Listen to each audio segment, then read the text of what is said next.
အားလုံးပဲမင်္ဂလာပါကျွန်တော်ကတော့ Inspire Architecture Visualization ကကိုစိုင်းထက်မြတ်ဖြစ်ပါတယ်ကျွန်တော်တို့ Visualization ပညာရပ်တွေကိုကျောင်းသားတွေသင်ကြားပေးခဲ့တာ10နှစ်ကျော်ကာလရှိခဲ့ပါပြီကိုဗစ်ကာလမတိုင်ခင်အချိန်မှာတော့ကျွန်တော်တို့ကပြင်ပသင်တန်းတွေဖွင့်နေကျောင်းသားတွေကိုစာသင်ကြားပေးခဲ့တယ်ကိုဗစ်စတင်ဖြစ်လာတဲ့အခါမှာတော့ပြင်ပသင်တန်းအနေနဲ့စာသင်ကြားဖို့အဆင်မပြေတော့တဲ့အတွက်ကြောင့်မလို့ကျွန်တော်တို့သင်တန်းကို online ပုံစံနဲ့ကျွန်တော်တို့ပြောင်းလဲခဲ့ပါတယ်အဲ့တော့ online ပုံစံနဲ့ပြောင်းလဲခဲ့တာဒီကိုဗစ်ကာလကနေစပြီးတော့ဒီနေ့2024နှစ်ဦးပိုင်းထိဖြစ်ပါတယ် online နဲ့သင်ကြားတဲ့အခါမှာလည်းပဲစာသင်ကြားရေးထိရောက်စေဖို့အတွက်ကျွန်တော်က video recording file တွေပေးပို့ပြီးတော့ကျောင်းသားတွေကိုစာသင်ကြားတာမျိုးမလုပ်ဘဲနဲ့ Zoom software Zoom media ကနေမှကျွန်တော်တို့ Zoom meeting ပုံစံမျိုးနဲ့ဓာတ်ရိုက်စာသင်ကြားခြင်းလုပ်ပါတယ်ဓာတ်ရိုက်စာသင်ကြားတာဖြစ်တဲ့အတွက်ကြောင့်မလို့ကျောင်းသားကျောင်းသူတွေအနေနဲ့စာသင်ကြားနေတဲ့အချိန်မှာတခါတည်းသိကျင်တာလေးတွေမေးကျင်တာလေးတွေကိုကျွန်တော်ကိုစာပြန်ပြီးတော့မေးလို့ရမှာဖြစ်ပါတယ်အဲ့တော့ကျွန်တော်တို့စာသင်ကြားတဲ့အခါမှာလည်းပဲစာသင်ကြားရေးထိရောက်စေဖို့အတွက်ကျွန်တော် Zoom ကနေမှကိုယ်တိုင်ဓာတ်ရိုက်စာသင်ကြားပေးပါတယ်နောက်ပြီးတော့တချို့ကျောင်းသားလေးတွေမေးကြတယ်ပေါ့နော်သင်တန်းမှာအိမ်စာပေးသလားပေးပါတယ်ကျွန်တော်တို့သင်တန်းကျောင်းမှာအိမ်စာမပေးလို့မရပါဘူးဘာကြောင့်လဲဆိုတော့ဒါကလည်းကျောင်းသားတွေအတွက်ဖြစ်ပါတယ်ကျွန်တော်တို့အနေနဲ့ကိုပေးထားတဲ့အိမ်စာလေးတွေကိုအချိန်ကုန်ခံပြီးတော့ကျောင်းသားတစ်ယောက်ချင်းစီကိုစာပြန်စစ်ပေးပါတယ်ကျွန်တော်တို့သင်ကြားရတဲ့ visualization ဆိုတဲ့ပညာရပ်ဒီစာတွေ့နဲ့လုံးဝအဆင်မပြေတာဖြစ်တဲ့အတွက်ကြောင့်မလို့လက်တွေ့နဲ့ပါကျွန်တော်တို့ကလေ့ကျင့်သင်ကြားပေးရတာဖြစ်ပါတယ်အဲ့တော့ interior အပိုင်းနေပဲဖြစ်ဖြစ် exterior အပိုင်းနေပဲဖြစ်ဖြစ်ကျွန်တော်တို့စာသင်ကြားတဲ့အခါမှာကျောင်းသားတွေကို project လေးတွေကျွန်တော်တို့ပေးလို့ရှိပါတယ်အဲ့တော့ project ဆိုတာကတော့ဗျာအိမ်စာပေါ့အိမ်စာလေးတွေပေးလို့ရှိပါတယ်အဲ့တော့ကျောင်းသားကျောင်းသူတွေအနေနဲ့ကျွန်တော်အတွေ့အကြုံရကျောင်းသူတွေကမှစာမေးပါတယ်မတိတာလေးတွေမရှင်းတာလေးတွေကိုစာမေးလို့ရှိပါတယ်ကျောင်းသားတွေအနေနဲ့ကတော့ကျွန်တော်တို့လည်းငယ်ရာကကြီးလာတယ်လို့ပဲရလားနားလေလားလို့မေးရတယ်နားလေပါတယ်ဒီလိုပဲဖြေကြတာများပါတယ်ယောက်ျားလေးနဲ့မိန်းကလေးကျောင်းသားနဲ့ကျောင်းသူရဲ့သဘောတဘာဝကဒီလိုရှိတာဆိုတော့ကျွန်တော်တို့အနေနဲ့နှုတ်နဲ့မမေးတော့ဘဲနဲ့လက်တွေ့ဆန်ဆန်ပဲ project တွေပေးတယ်အိမ်စာတွေပေးလိုက်တယ်အဲ့တော့ကျွန်တော်တို့လိုမျိုးစာသင်ကြားတဲ့သူတွေဒီကျောင်းသားတွေကလှုပ်လာတဲ့အိမ်စာကိုကြည့်လိုက်ပြီဆိုတာနဲ့ဒီကျောင်းသားတယောက်က lighting တွေမှားနေသလား material တွေဘာချုပ်ယွင်းနေလား setting ဘိုင်းတွေမှာလိုအပ်ချက်တွေရှိနေလားနောက်ပိတ်ဆုံးနောက်ဆုံးအဆင့်ဖြစ်တဲ့ Photoshop post production မှာ over exposure တွေ over saturation တွေဖြစ်နေသလားဒါတွေကိုကျွန်တော်တို့ကမြင်ပြီးဖြစ်ပါတယ်တွေ့သွားပြီးဖြစ်ပါတယ်ဒါဆိုရင်ဒီကျောင်းသားတယောက်ကိုဘလို့ပြန်ပြီးတော့စာပြန်ရှင်းပြရမလဲ lighting မှားနေတဲ့သူတွေကို lighting တွေပြန်ပြောပြတာမျိုး material မှားနေတဲ့သူတွေကို material တွေပြန်ရှင်းပြပေးတာမျိုးဒါမျိုးတွေကျွန်တော်လုပ်ဆောင်ပါတယ်အဲ့တော့ကျွန်တော်သင်တန်းမှာအိမ်စာလေးတွေပေးတဲ့အခါမှာ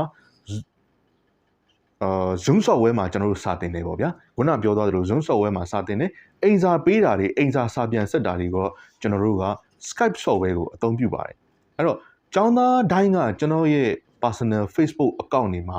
မရှိတာဖြစ်တဲ့အတွက်ကြောင့်မလို့တချို့လဲကိုယ့် Facebook ကိုကိုယ့်အနေကိုပဲ personal ရသုံးကျင်တာရှိတာသုံးကြတာဖြစ်တဲ့အတွက်ကြောင့်မလို့ကျွန်တော်တို့တခြားသော platform တစ်ခုကိုကျွန်တော်ခွဲထုတ်ပေးလိုက်တယ်အဲ့ဒါကတော့ Skype ပါ Skype မှာကျွန်တော်ကကျောင်းသားလေးတွေကို group လေးကျွန်တော်တို့ဖွဲ့ပေးပါတယ်တက်ဆိုင်ရာ Monday Tuesday ဆိုလဲ Monday Tuesday တန်း Saturday Sunday ဆိုလဲ Saturday Sunday တန်းတက်ဆိုင်ရာကျောင်းသားလေးတွေကို group လေးတွေဖွဲ့ပြီးတော့ကျွန်တော်အဲ့ဒီ group ထဲကနေမှကျောင်းသားတွေကိုအိမ်စာပေးတယ်ကျောင်းသားတွေပြန်ပို့တဲ့အိမ်စာတွေကိုလည်း group ကနေမှကျွန်တော်စာပြန်စစ်တယ်ပြီးသွားတဲ့အခါကျလို့ရှိရင်ကျောင်းသားတွေကိုစာပြန်စစ်တဲ့အခါမှာ group ကနေမှကျွန်တော်ကvoice message လေးတွေနဲ့ကျွန်တော်စာပြန်ဖြေတာမျိုးတွေလုပ်ပေးပါတယ်အဲ့တော့ဒါကကျွန်တော်စာသင်ကြားတဲ့ပုံစံကိုပါကျွန်တော်တခါတည်းမိတ်ဆက်ပေးသွားတာဖြစ်ပါတယ်အဲ့တော့ကျောင်းသားတွေအနေနဲ့ကျွန်တော်ကိုဘာပြန်လုပ်ပေးရလဲဆိုလို့ရှိရင်ဘာပြန်လုပ်ပေးရလဲဆိုတာဒီလိုပါနော်ဆိုတော့ကျွန်တော်တို့ကအိမ်စာပေးတယ်အိမ်စာလေးတွေကျွန်တော်ကိုပြန်ပြီးပြပေးရပါတယ်အဲ့တော့ဒီအိမ်စာလေးတွေကိုကြည့်ပြီးတော့ lighting material setting post production အဖက်ဖက်ကိုကျွန်တော်တို့ကစစ်ပြီးတဲ့အခါမှာလိုအပ်တာတွေကိုကျောင်းသားတွေကိုပြန်ပြောတယ်ပြီးွားရင်ကျောင်းသားအနေနဲ့ကလည်းဒီမှားယွင်းသွားတာလေးတွေကိုကျွန်တော်တို့က check back ပြန်ပြီးတော့ပြင်ပေးရပါတယ် check back ပြန်ပြီးတော့ပြင်ပေးရပါတယ်အဲ့တော့ကျွန်တော်စာသင်ကြားတဲ့ပုံစံကကျောင်းသားတွေကိုအိမ်စာလေးတွေပေးလိုက်ကျောင်းသားပြန်ပြတဲ့အိမ်စာကိုကျွန်တော်တို့ကစစ်လိုက်ပြီးွားရင်ကျွန်တော်ကအမှားယွင်းလေးတွေပြင်ပေးတယ်ကျောင်းသားတွေက check back တွေပြန်ပြီးပြင်ရတယ်အဲ့ဒီလိုပုံစံမျိုးနဲ့အိမ်စာပေးလိုက်စာပြန်စစ်လိုက်အမှားလေးတွေပြင်လိုက်နဲ့ကျောင်းသားတွေကိုကျွန်တော်တို့ကဖြည်းဖြည်းချင်းဆွဲခေါ်ပြီးတော့ training ပေးတဲ့ပုံစံနဲ့သင်တန်းမှာသင်ကြားပေးတာဖြစ်ပါတယ်အဲ့တော့ဒီပုံစံကကျွန်တော်တို့အထွေထူးမိတ်ဆက်ပေးစရာမလိုတော့ဘူး ကျွန်တော်ရဲ့ရှစ်နှစ်တာကာလမှာစာတင်ကြားခဲ့တဲ့ကျောင်းသားတွေဆိုလို့ရှိရင်ဒီပုံစံနဲ့ရင်းနှီးကျွမ်းဝင်နေပြီဖြစ်ပါတယ်ဆိုတော့တခြားသောကျောင်းသားတွေကမှတစ်ဆင့်လက်ဆင့်ကမ်းပြီးတော့ရောက်လာတဲ့ကျောင်းသားအသစ်တွေကလည်းဒီလိုပုံစံနဲ့ပဲကျွန်တော်ဆက်လက်ပြီးတော့လေ့ကျင့်သင်ကြားပေးနေတာဖြစ်ပါတယ်အဲ့တော့ကျွန်တော်တို့အနေနဲ့ကအချိန်ပိုပေးရတယ်ကျောင်းသားတွေကိုအိမ်စာစစ်ပေးတယ်စာပြန်ဖြေပေးတယ်အဲ့ဒီအတွက်ကြောင့်မလို့ကျွန်တော်တို့အနေနဲ့အချိန်တွေပို့ပြီးတော့ပေးရတယ်ဒါပေမဲ့ကျွန်တော်တို့အကျိုးကျေးဇူးရလက်အနေနဲ့ကတော့ကျွန်တော်တို့ rendering ကောင်းကောင်းမွန်မွန်လုပ်နိုင်တဲ့ကျောင်းသားတွေထွက်ပေါ်လာတယ်အဲ့တော့ဒီလိုလှုပ်ဆောင်ပေးမှလည်းပဲဒီကျောင်းသားတွေလုပ်ငန်းခွင်တွေကိုဝင်သွားတဲ့အခါမှာအဆင်ပြေနဲ့လုပ်ငန်းခွင်တွေကိုဝင်ရောက်ပြီးတော့လုပ်ငန်းတွေကိုလုပ်ကင်နိုင်မှာဖြစ်ပါတယ်ကျွန်တော်တို့ရဲ့ရည်ရွယ်ချက်ကတင်နန်းတက်မြောက်ပြီးသွားတဲ့အခါမှာတင်နန်းတိတ်ရောက်ပြီးသွားတဲ့အခါမှာကျွန်တော်တို့တကယ်လက်တွေ့လေ့ကျင့်ခန်းထဲမှာပါအလုပ်လုပ်နိုင်စေဖို့အတွက်ကျွန်တော်တို့ကရည်ရွယ်တာဖြစ်ပါတယ်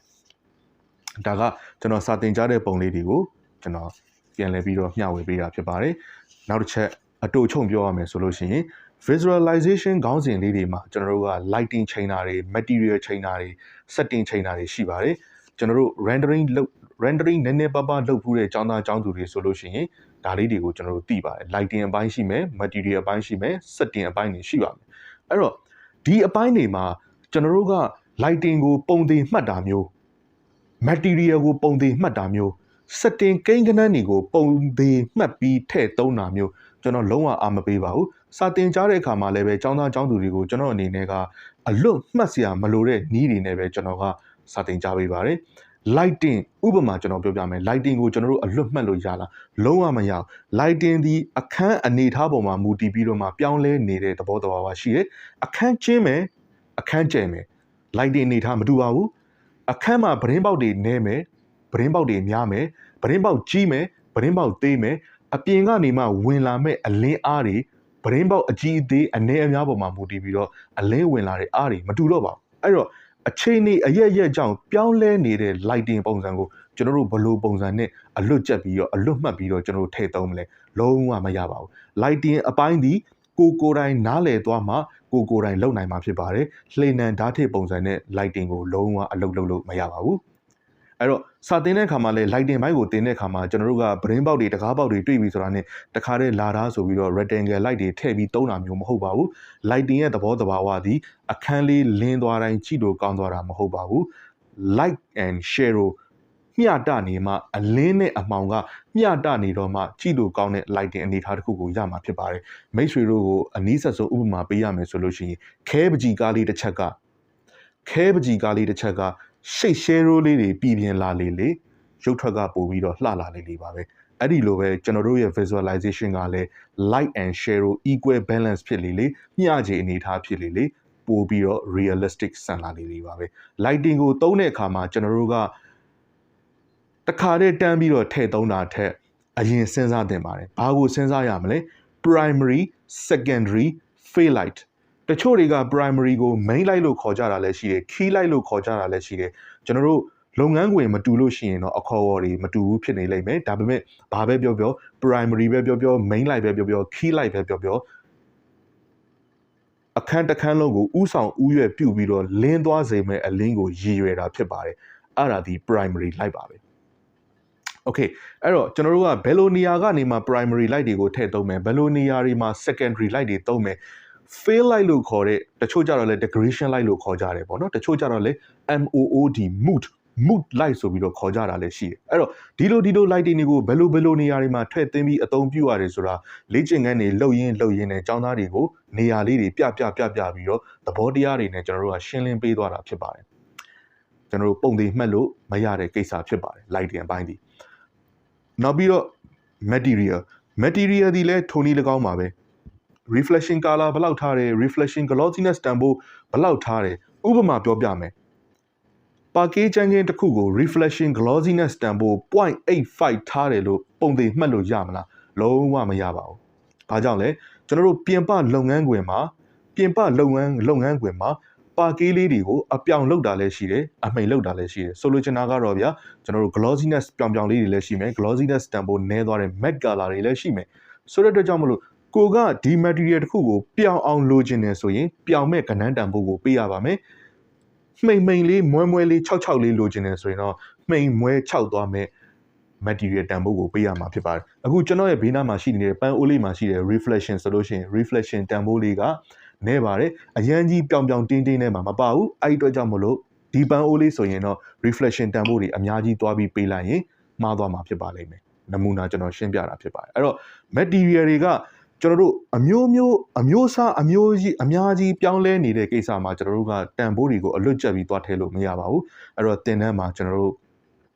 material တွေကိုအလွတ်မှတ်စရာမလိုအောင် material test file လေးတွေနဲ့ material အပိုင်းကိုအပိုင်း3ပိုင်း low medium high ဆိုပြီးတော့အပိုင်းတွေ3ပိုင်းခွဲပြီးတော့ကျောင်းသားတွေကိုကျွန်တော်သင်ကြားပေးပါတယ်အဲ့တော့သဘောတရားတစ်ခုကတော့လမ်းလျှောက်တက်ခါစားကလေးတယောက်ကိုဘေးကနေမှလက်ကလေးတွဲထားပေးတယ်ဘာနဲ့တွဲလိုက်တာလဲအဲ့တော့လမ်းလျှောက်တက်ခါစားကလေးနဲ့ material လုတ်တက်ခါစားကျောင်းသားတယောက်နဲ့ကိုဘာနဲ့တွဲပြီးသုံးလိုက်တာလဲဆိုတော့ low medium high ဆိုတဲ့ reflection အနည်းအသင့်အများ low medium high ဆိုတာ ਨੇ ကျွန်တော်တို့ကဘေးကနေမှတွဲပြီးတော့ခေါ်သွားပေးတာဖြစ်ပါတယ်အဲ့တော့နောက်ပိုင်းလမ်းလျှောက်တက်သွားပြီ okay material setting ကိုကျွမ်းကျင်သွားပြီဆိုရင် low medium high ဆိုတဲ့ကိစ္စဒီမလိုအပ်တော့ပါဘူးဒါကကျွန်တော်ရဲ့ Inspira ရဲ့ mobile teaching method ဖြစ်ပါတယ်အဲ့တော့ကျွန်တော်စာသင်ကြားတဲ့ပုံစံတွေကိုကျွန်တော်ပြောပြနေတာရှင်းပြနေတာဖြစ်ပါတယ်နောက်ပြီးတော့ rendering setting ကိုတချို့ကအရေးကြီးတယ်လို့ပြောမယ် okay rendering setting ဒီအရေးမကြီးဘူးလားဆိုတော့အရေးကြီးပါတယ်ဒါပေမဲ့ visualization ရဲ့ working process တစ်ခုလုံးမှာ20%ကနေမှ30%ဝန်းကျင်ပဲကျွန်တော်တို့ကအရေးကြီးပါတယ်ဘာကြောင့်လဲ rendering setting ဘလောက်ပဲချိန်ထား lighting တွေလွဲနေပြီ material တွေမှားနေပြီ texture mapping တွေအဆင်မပြေဘူးဖြစ်နေပြီဆိုရင်ဘလို့မှရုပ်ထွက်မထွက်ပါဘူး visualization ဆိုတာက lighting တစ်ခုတည်းပေးတတ်လို့ material တစ်ခုပဲလုပ်တတ်လို့ setting တစ်ခုပဲချိန်တတ်လို့လုံးဝရုပ်ထွက်ကောင်းရမှာမဟုတ်ဘူး visualization ဆိုတာကအကြောင်းတရားတွေအားလုံးညီညွတ်မျှတသွားတော့မှပုံကောင်းတစ်ပုံထွက်တဲ့ကိစ္စဖြစ်ပါတယ် lighting ဘိုင်းတွေ material ဘိုင်းတွေ setting ဘိုင်းတွေနောက်ပြီးဆို Photoshop post production ဘိုင်းတွေ modeling အပိုင်းတွေ texture mapping အပိုင်းတွေဒါတွေအားလုံးကညီညွတ်မျှတနေတော့မှပုံကောင်းတစ်ပုံထွက်ဖို့အတွက်မျှော်လင့်လို့ရပါတယ်ဒါတောင်မှကျွန်တော်တို့ထည့်မပြောသွားတဲ့ composition ဆိုတဲ့အပိုင်းတွေရှိပါတယ် design ဆိုတဲ့အပိုင်းတွေရှိပါတယ်ဘလောက်ပဲ lighting ကိုပေးတတ်နေအောင်ဘလောက်ပဲ material တွေချိန်တတ်နေအောင်ဘလောက်ပဲ setting တွေလုပ်တတ်နေအောင်ကိုဖန်တီးထားတဲ့ design ကအဆင်မပြေဘူးဆိုလို့ရှိရင်လေ visualization ရုပ်ထွက်ကထွက်တဲ့တလောက်ထွက်မှာမဟုတ်ပါဘူးအဲ့တော့ visualization ရုပ်ထွက်တစ်ခုကောင်းမွန်စေဖို့အတွက်ကအကြောင်းတရားတွေအများကြီးနဲ့ဖွဲ့စည်းရတာဖြစ်ပါတယ်လုံးဝအလွတ်မှတ်လို့ရတဲ့ကိစ္စတွေမဟုတ်ဘူးဒီခုပြောသွားတဲ့အတူချုံပြောသွားတဲ့အကြောင်းအရာတွေကကျွန်တော်သင်တန်းမှာအသေးစိတ်အကျယ်တဝင့်ရှင်းလင်းပြသပေးမယ်အကြောင်းအရာတွေဖြစ်ပါတယ်ခုန setting အကြောင်းလေးပြောနေတာဆက်လိုက်ရအောင် setting မှာလည်းပဲဒီနေရာဒီ data မှာဒီတန်ဖိုးထည့်ပါတယ်ဆိုပြီးပုံသေးသွားပြီးမှတ်လို့မရဘူးအဲ့တော့ကျွန်တော်တို့ကကျောင်းသားတွေကိုစာသင်တဲ့အခါမှာဒီနေရာမှာရှိတဲ့တန်ဖိုးကိုမူလတိုင်းထားပြီး rendering ချလိုက်လို့ရှိရင်ဒီလိုရလက်ကိုရလာတယ်ဒီတန်ဖိုးလေးကိုတိုးပြီးတော့ rendering ချလိုက်ရင်ကဏ္ဍတန်ဖိုးလေးတိုးပြီးတော့ rendering လုပ်လိုက်လို့ရှိရင်ဒီလိုရုပ်ထွက်ဖြစ်သွားတယ်တဖန်ဒီတန်ဖိုးကိုမှမတိုးဘဲနဲ့ short ပြီး run လိုက်လို့ရှိရင်ဒီလိုရုပ်ထွက်ထပ်ဖြစ်သွားတယ်အဲ့တော့မူလတိုင်းကတစ်မျိုးကဏ္ဍတန်ဖိုးတိုးပြီးတစ်မျိုးကဏ္ဍတန်ဖိုး short လိုက်ပြီးတော့တစ်မျိုးအနည်းဆုံး2မျိုးနဲ့3မျိုးကို rendering လုပ်ပြလိုက်တယ်အဲ့ဒီမှာကျောင်းသားကဘာကိုမြင်သွားပြီလဲဆိုတော့ဒီတန်ဖိုးကကဏ္ဍတန်ဖိုးများရင်ဘယ်လိုဖြစ်သွားတယ်ကဏ္ဍတန်ဖိုးနည်းရင်ဘယ်လိုဖြစ်သွားတယ်ဆိုတာကျောင်းသားတယောက်ကတီးတီးချာချာသိမြင်သွားပြီဖြစ်တဲ့အတွက်ကြောင့်မလို့ဒီနေရာမှာထည့်ရမယ့်ကဏ္ဍတန်ဖိုးကိုဘယ်လောက်ထည့်ရပါတယ်ဆိုတာအလွတ်ချက်မှာမဟုတ်တော့ဘူးအလွတ်မှတ်မှာမဟုတ်တော့ဘူး setting ဒီအလွတ်ချက်စရာလည်းမလိုဘူးအလွတ်မှတ်စရာလည်းမလိုဘူးသဘောတရားနားလည်ဖို့ပဲလိုတယ် okay သဘောတရားနားလည်သွားစီဖို့လဲခုနတုန်းကစာတင်ကြားသလိုမျိုးကျွန်တော်တို့ကကဏ္ဍတန်ဖိုးလေးတွေကိုတိုးပြတယ် short ပြတယ် before and after ကို rendering ရှင်းပြီးလုပ်ပြနေတာလုပ်ပြသွားတာဖြစ်တဲ့အတွက်ကြောင့်မလို့သဘောတရားကိုနားလည်သွားတယ်ကဏ္ဍတန်ဖိုးအလွတ်မှတ်စရာမလိုတော့အဲ့တော့မိတ်ဆွေကျွန်တော်ပြောပြမယ်ကဏ္ဍတန်ဖိုးကိုတိုးလို့ဒီလိုရုပ်ထွက်လာတယ်ကဏ္ဍတန်ဖိုးကို short လို့ရုပ်ထွက်ဒီလိုထွက်လာတယ်ဆိုရင်မိတ်ဆွေကတိုးလို့ထွက်လာတဲ့ရုပ်ထွက်ကိုကြိုက်ရင်မိတ်ဆွေကိုယ်တိုင်ကဏ္ဍတန်ဖိုးကိုတိုးပြီးသုံးလို့ရသွားမယ်ရှော့ပြီးထားလိုက်လို့မှထွက်လာတဲ့ရုပ်ထွက်ကိုမိတ်ဆွေကကြိုက်တယ်ဆိုရင်တော့ကို့အကြိုက်နဲ့ကိုကဏ္ဍတန်ဖိုးရှော့ပြီးတော့သုံးလို့ရသွားမယ်သူများကဒီနားမှာတန်ဖိုး9ထဲလို့ကိုလိုက်ထဲတယ်သူများကဒီနားမှာတန်ဖိုးလေး3လိုက်ထဲလို့ကိုကလိုက်ထဲတယ်ဒီလိုအနေထားမျိုးမိတ်ဆွေမှာလုံးဝရှိမှာမဟုတ်တော့ကျောင်းသားကျောင်းသူတွေမှာလုံးဝရှိမှာမဟုတ်တော့ အဲ့တော့ဒါက setting ဘိုင်းနဲ့ပတ်သက်ပြီးတော့ကျွန်တော်အတူချုပ်ပြီးပြောပြသွားတာအဓိကကျွန်တော် main point ကိုထောက်ပြသွားတာက setting ဒီအလွတ်ကျက်စရာမလိုဘူးအလွတ်မှတ်ရမယ့်ကိစ္စမဟုတ်ဘူးသဘောတရားနားလည်အောင်လေ့လာရမယ်ကိစ္စဖြစ်ပါတယ်ဒါကတော့ကျွန်တော်တို့စာသင်ကြားတဲ့ပုံစံလေးတွေကိုအကြမ်းမြင်မိတ်ဆက်ပေးသွားတာဖြစ်ပါတယ်တခြားသောဒီထက်ကိုသိကျင်တဲ့အကြောင်းအရာလေးတွေအသေးစိတ်တခြားသောကိုမေးချင်တဲ့ကိစ္စလေးတွေသိချင်တဲ့ကိစ္စလေးတွေရှိတယ်ဆိုရင်လည်းကျွန်တော် page က Messenger မှာပဲဖြစ်ဖြစ်ကျွန်တော် page မှာတင်ထားတဲ့ကျွန်တော်ရဲ့ဖုန်းနံပါတ်0945106617ဆိုတဲ့ကျွန်တော် site ထက်မြက်ကနံပါတ်လေးကိုဆက်သွယ်ပြီးတော့မေးမြန်းလို့ရပါတယ်နောက်နေ့တွေနောက်ထပ်တွေမှာလည်းပဲကျွန်တော်တို့ rendering နဲ့သက်ဆိုင်တဲ့အယူအဆတွေ lighting နဲ့သက်ဆိုင်တဲ့အယူအဆတွေ material နဲ့သက်ဆိုင်တဲ့အယူအဆတွေကိုကျွန်တော် video file လေးတွေနဲ့ဆက်လက်ပြီးတော့မျှဝေပေးသွားမှာဖြစ်ပါတယ်အားလုံးပဲကျေးဇူးတင်ပါတယ်